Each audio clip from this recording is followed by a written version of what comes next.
Good evening, ladies and gentlemen. My name's TechMan, and welcome back to this dramatic reading of The Sparkle in His Eye by Tatsuro. And I want to take a second because I never realized what this said.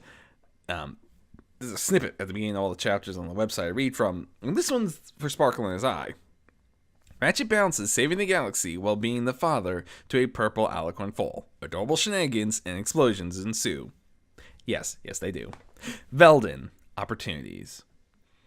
Twilight was bored. Ratchet had headed out to hunt more horned toads and thunder soldiers, wandering around to earn some more bolts so he could pay for the next shipment of holobooks from Gadgetron. The reason they needed more holobooks was because Twilight had already read them through all of those Ratchet had, including the instruction manuals. While Ratchet had tried to suggest she reread some books or even play some video games, she had thrown a hissy fit. She wanted more books! Ratchet had agreed, but had to go out and earn more bolts to pay for it. Twilight had tried to pass the time in other ways. She tried playing pretend with her Captain Quark plushie, but there were only so many times she could enjoy punching out Dr. Nefarious's latest superweapon, represented by anything from pieces of fruit and vegetables to a holobook, to a chair, before she realized that playing pretend about Captain Quark was depressingly linear.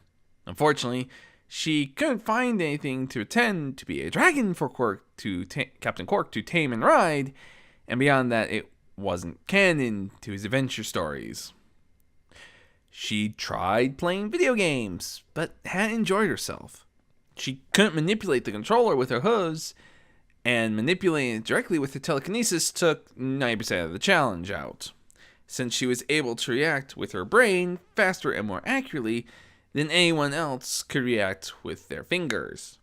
And Ratchet's interest in games leaned very strongly towards action and explosions, while Twilight's interest lay heavily in the story. Since she hadn't actually vocalized that to Ratchet yet, they didn't have any RPGs. And your favorites of the games they had were the multiplayers, and that was because she enjoyed playing with Ratchet. She wasn't hungry, so she couldn't ease her boredom with stuffing her face.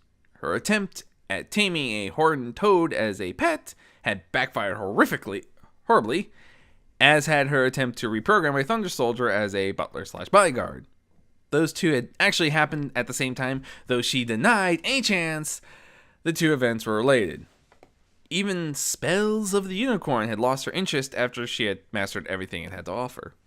In desperation, she grabbed the Gadgetron uplink and started browsing. Perhaps she'd find something on the main site that could interest her. Although she had just finished browsing everything on the site earlier that day, finishing that had led to the hissy fit, there was always the chance that there was something new to look at now. As she browsed, ignoring everything she'd already seen, she saw something interesting. It was labeled New Products in Testing. Curiously, she selected the hyperlink. The screen responded, Restricted access. Input your password to access. Twilight blinked in confusion. Please? She asked finally. Password accepted. As the screen loaded, Twilight gasped. Wow! Daddy was right about that being the magic word. She began scrolling through the products that were still in testing and development, marveling at the technology. However, when she reached one, she noticed something odd in the schematics. That can't be right. She grabbed the help desk uplink. This is the Gadgetron help desk, the voice immediately spoke up. How can we assist you today, valued customer? Can you connect me to the work phone of Dr. Splodia? She asked. Please? Of course, Twilight, the voice replied. One moment. Twilight smiled. For some reason, the lady at the help desk had a soft spot for her and always called her by name.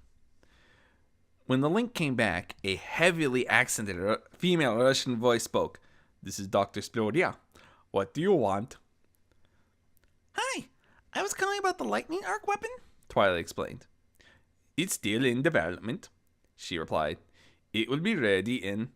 By any chance, is the problem in development because you keep getting a cascade failure in the proton flux chamber, resulting in the prototype exploding and releasing an EMP, which coincidentally erases any data you've managed to gather from the tests on your computer? There was silence for a time. But I'm thinking maybe turn it into an advantage by making it into EMP grenades. So I might still do well on employee review. Have you considered inverting the charge in the proton collection chamber to apply a negative charge to the protons so they repulse the connected electrons? Twilight offered. The voice was silent again. That would stop the cascade failure issue, but then the energized protons go out the back of the chamber. And if you feed the exhaust port back into the energizing chamber, the resulting electrical discharge will be twice as destructive, more controllable, as well as damage nearby targets instead of just what was shot. It would also increase ammo storage and at only a 10% increase in production costs. Twilight pointed out happily. There was a sound of someone slapping their cheeks. That is genius! Who are you? I'm Twilight Sparkle, Twilight replied. No, I mean, are you new development team? New boss? Oh, I don't work for Gadgetron, Twilight said quickly. I'm Dad. My dad's a customer. You don't? Dr. Splodia asked, shocked. Why not? Well, I'm only 3.5 years old. But then how did you get access to the in development pages? I said please, Twilight offered. After a few moments, the doctor's laugh echoed all over the speaker. Tell you what, Twilight. If you can get your parent or guardian to sign off on it, I'll grease the wheels and paperwork so you can have regular access to the in development projects or even submit your own. How does that sound? Twilight grinned widely. Sounds like I'll never be bored again, she said happily. I'll message the papers over. Get your parents' or guardian's electronic signature, and then I can put your name down as a consultant on this project and send the complete design up the chain. Yay! Twilight cheered happily, clapping her full hooves. Thank you, Dr. Splodia. Please call me Ivana, the doctor replied. Twilight blinked a bit. Your name's Ivana Splodia? My mother, Ghana, was so pleased to marry into the family, she named us all of us as jokes. Twilight blinked. What could her last name have been before that was so terrible? Ria. I'll send the paperwork right over. Hope to consult again, Twilight. Okay, Ivana. Twilight replied as the call ended. As the papers arrived electronically, she tilted her head. Ghana? Ria? I don't get it. About an hour later, when Ratchet made it back, Twilight bounced over to him. Daddy! She said happily. You're back! Ratchet kneeled down to pet her. I was only gone for 2 hours, he pointed out. It felt like forever, she said plaintively. Can I make things explode for a living? Ratchet chuckled. If you can get that as a job, sure. And maybe sign me up. Same here, she replied, holding up the tablet with the paperwork on it. Blinking, Ratchet looked it over. Let's see. 10% royalties on all sales of individual inventions.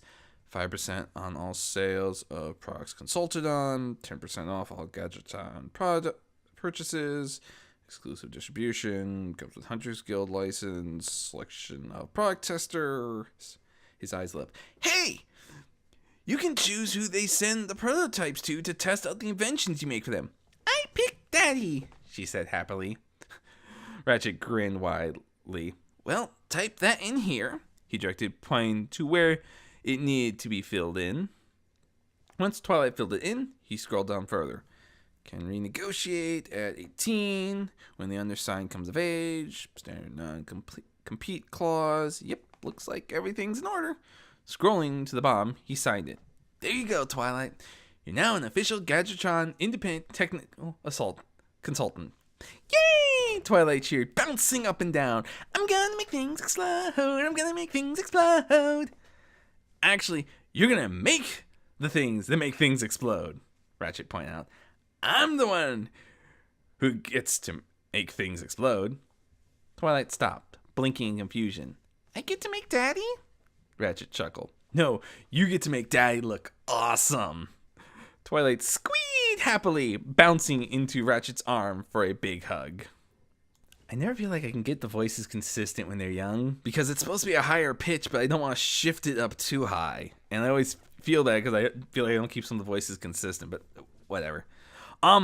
Yeah, I'm sorry, Tatsu. You seriously stuck a gonorrhea joke for how old's Twilight in this? 3.5? Still. Fun chapter, again. The start of a further development, and we'll see this play out through the whole story, which is, again, the small things that Tatsuo is very good at sneaking in to set up for better jokes later. I swear, one of these days, he's going to have like one throwaway line at the beginning of the story, and it's going to be the punchline of the entire story when we get to that point. It's actually a really easy chapter to read through. I got it in 3 takes, and that was because I took breaks because I saw that I was just speeding through it. It's kind of weird.